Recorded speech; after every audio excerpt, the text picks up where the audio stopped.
As we get further into the season, our perception of teams becomes a lot clearer.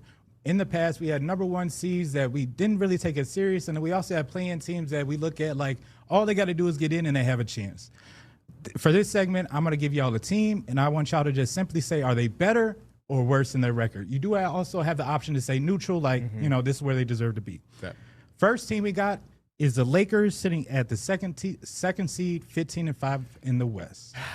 It's a tough one, Mike, because I do think that our last episode we were talking about contenders versus pretenders. And I think we may have said pretenders, but I'm closer and closer to saying they're contenders. But also a game like last night reminds me that maybe they're not as close to contenders. So I'm going to say probably neutral, because a lot of teams that's in their realm, whether the Houston Rockets, the Denver Nuggets, or the OKC Thunder, have way better like net ratings, and they look like their analytics, if you will, look a lot better than what their record is, and while the Lakers' record look better than the analytics, if that makes sense. So I'm gonna say neutral. That's an interesting take. I kind of agree with you, but I'm gonna try to play the game because I think you're taking the easy way out. The neutral is the easy way out. Oh, okay, say less. They're worse.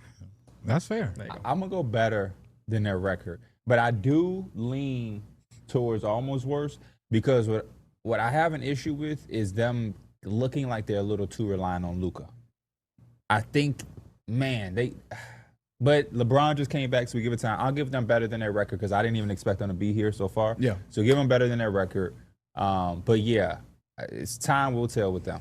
Yeah, I was leaning towards better just because LeBron just came back. So like what Luka has been able to do for them, keeping them at the number 2 seed, is very good.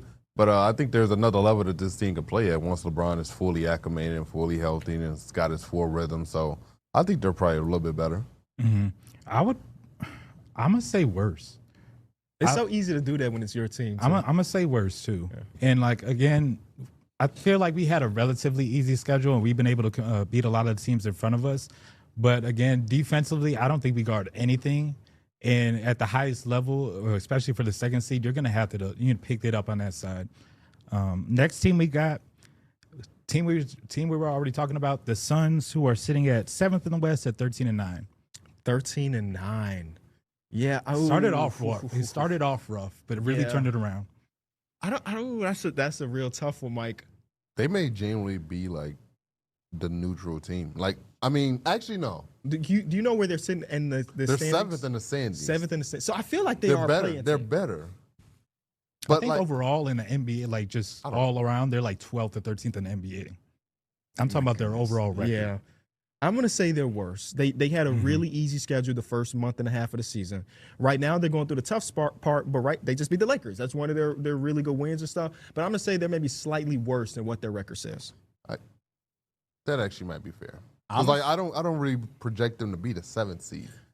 I don't know if I do that either, but I'm going to judge right off right now, and I think they're better than their record because of not only some of the wins that they have, but how. I still have that Victor Wembanyama game engraved in my brain.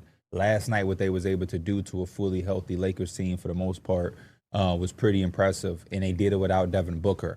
They just have a different attention to detail because of Coach Ott, and I think some of the physicality that they play with and some of the swagger. I'm not going to lie. I think Dillon Brooks gave them a different swagger. Him, Ryan Dunn, Gillespie, Mark Williams. Royce O'Neal's out there dropping dimes on the court. So I like what they do. Now, they're going to run into teams and they're going to take their losses and their bumps. But for the most part, I think they're playing better than their record with some of those wins. You're probably right, because even the OKC game from a few nights ago, they were in that game. And they were within OKC reach. Had to sit up and play. Yeah. And turn up the defensive notch. Which is amazing for them, because none of us really saw them being this good. Yeah. We'll move on to the next team, which is the Warriors, sitting at the 8th seed at 11-10. They're worse than their record. They might be. They're worse than their record. I think so too. They're luckily above 500, but yeah, this team has become hard to watch, especially when Steph Curry isn't on the floor. I think the biggest thing about them is what shoes he's going to wear in pregame at this point. But there's two of those wins. Steph Curry had to drop over 40 against the Spurs in back-to-back games. And one of those games, he lost a game where he had a really good. What was the other night? He had 30-something and they lost. Yeah. So, and I don't know what to point to. It felt good in the beginning with Jonathan Kuminga. Jonathan Kuminga was hurt or whatever. That relationship is back to where it was. You got to trade him. They don't have enough size, in my opinion. They have never had size. I just don't even know where to turn to for this team. Yeah, they don't have size. Their individual creation is still mediocre to bad. A lot of their younger guys have not had the season that they would have hoped for, like Mr. Pods and then Kuminga after the first 5 or so games. I think they are worse, unfortunately. Sometimes they play and they look their age. And that's not what you want to do in this NBA where everybody's trying to get up and down and teams are running younger versus older. And also, I think just you have to adjust to the NBA. The NBA adjusted to you because you set the trend. But now they have to adjust to the NBA where the bigs are now coming back. They're no longer, I don't think Draymond Green can no longer be your full-time 5. You were able to do that a few years ago, especially when he was in his prime, and you made the NBA adjust to y'all play style, but now it's the other way around. Hopefully they go out and hit up for Sabonis or something. Yeah, and I think y'all are right with the worst on this one.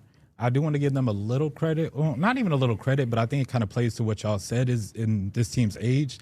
They're struggling with the back-to-back too, and just getting players out there, right? They're going to sit Steph, they'll sit Jimmy, they'll sit some of their older players, and they're not going to look as good. And so they're going to pile up these early losses from these early back-to-backs. So it's going to be a harder hill to climb once you see where you are in the playoffs or see where you are in the seeding and trying to get into a liable playoff spot. Yeah, I feel you. But also, Steve Kerr's the NBA. Schedule not going to be a sunshine and roses every single year. Yeah, and there's probably going to be a stretch where you're at home for like 8 games. Yeah. Like, I wonder if that's their mindset. It's like, hey, we trust what we do in the playoffs. Man, Let's just get in there. I got it. Yeah. I don't think you can have that mentality in the West just because the top is just so damn good. I'm not saying if it's right or wrong. I'm just wondering if that's their mindset. I think it probably is because they've done it. So yeah, we can win a play-in game and then go to a playoff series. We also seen them be in a play-in and then lose 2 times. Shout out to LeBron James. Like, right now, if they had that mentality, they'd go against OKC. That's a 4-man sweep. For sure. I'm with you. Next thing we got, and we're going out east, is the Cleveland Cavaliers sitting at the 6th seed. They are 13-9. They are significantly better than their record. The problem is they've been beat up by injury, whether it be Garland, whether it be Alonzo obviously can't play back-to-back still, whether it be the list goes on. Max Strus, Jared Allen. I think they're better than their record. They have the 5 that you trust the most.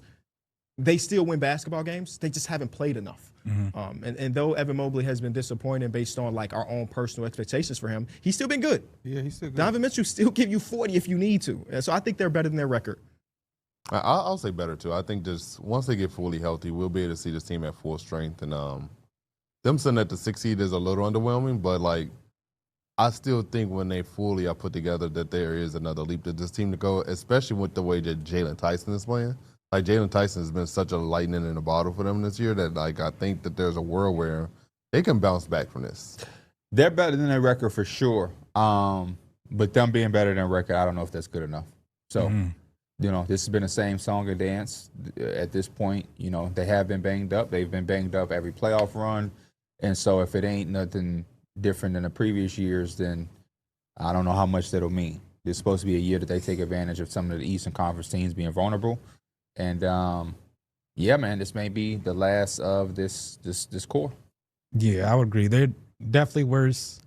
And I'm glad you put better. They're better than the record. Oh, better. But you also put the expectations about that number 1 seed, and I think that's important for this team specifically. Last team we got Pacers, who are 14th in the East at 4-12. I'm sorry. They are better than their record. They are too. They're not good, but they are better than 4 and whatever you just said. They go out and they fight. That's really all you can ask for. They've been mostly healthy outside, of course, Halliburton, and in those games they've been close. They got a game winner from Pascal a few nights ago. I was just talking about their next 10 games. They probably got like 3 of their next 7 if we're being optimistic. So actually, the math is that math says they're better. So yeah, they're better. Still bad though. Yeah, they're better than their record. They're playing poorly, but they're better than. Yeah, they don't have the bodies or the talent to really stay in these games, but to win these games. But they do a good job of like fighting and like not just rolling over and like making it look like they're tanking.